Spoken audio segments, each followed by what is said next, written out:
so they can achieve and they can become the leaders not only of tomorrow but the leaders of today. And so I want to make sure that the generation behind me, I'm calling on people to take up the banner, and begin to look at these issues that we've talked about.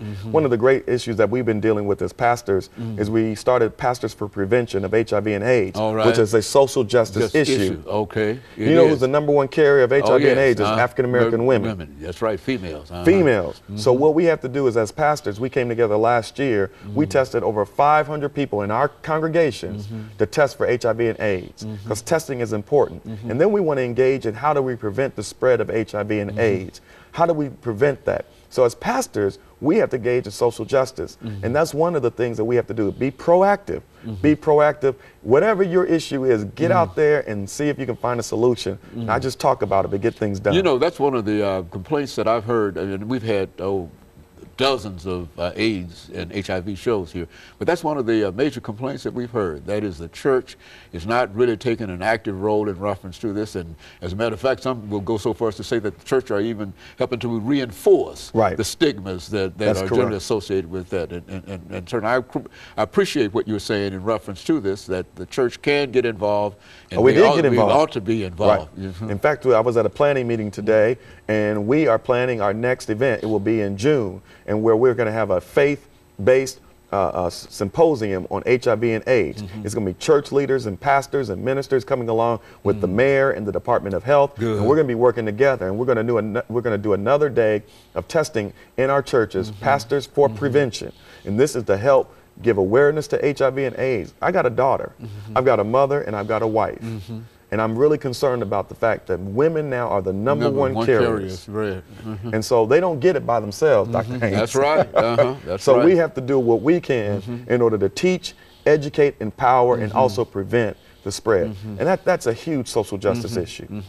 So you seem to be very, very optimistic in terms of our ability to be able to do this. Do you think that we can actually do it, that we have the resources and things that are necessary to carry out a responsibility kind of agenda? Look what happened to Barack Obama. He raised over $700 million with small gifts, people giving $5 and $10. You know, the remarkable thing about Barack Obama is that he had rich people, poor people, black, white, Hispanic, Asian. He had the young and the old. He inspired them to become organizers and to get their community. He had people who were 90 years old who had never voted.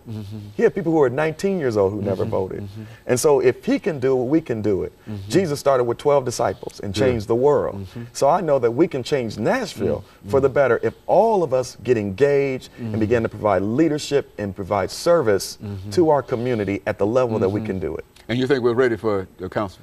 If we're not ready for it, those who are not ready, get out of the way. All right. If you're an elected official, you're not providing leadership, step down. Or what we'll do is we'll get somebody to run against you. All right. But the time has come now for our elected officials to step up or get out of the way. It's time for our pastors to step up and to lead and to take on this banner of social justice, take on the issue of incarceration. Okay, very good. And of course, we've got about 2 minutes, and that gives you 2 minutes to sort of summarize some of the things that you're planning on doing and some of the things that you'd like to see done during your administration over the entire city area. Sure. My agenda is this. It's to have an affordable housing ordinance that we will deal with affordable housing. It is also to deal with healthcare disparities and support Metro General Hospital that provides healthcare for those persons who can pay and those persons who cannot pay. We need to support. That's a social issue. That's a moral issue, supporting Metro General Hospital. The other thing I'm dealing with is to decrease the dropout rate among African American males, to provide mentoring and programs for them, to deal with those persons who've already been to jail,